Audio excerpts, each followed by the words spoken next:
An abdominal aortic aneurysm is also known as a AAA.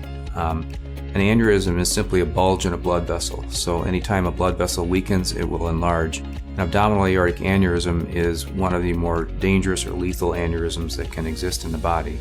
And so when one is identified, we take special and great interest in deciding on a plan of treatment going forward. Aortic aneurysms are particularly related to smoking and heredity. Not all patients who smoke cigarettes will get an aneurysm, but almost everyone who has an aneurysm has a history of tobacco use. There are also many patients who have a history of aortic aneurysm in their family. Aneurysms tend to affect men more than women, but in my practice I do see a lot of women with aortic aneurysms. Abdominal aortic aneurysms typically don't have any symptoms until they go on to rupture. That's what makes them so dangerous. So most people, even with a very large aneurysm, might not know that they have one. However, when it goes on to rupture, it's a very severe health condition. It's an absolute emergency. It's worse than being in a bad car accident, quite honestly.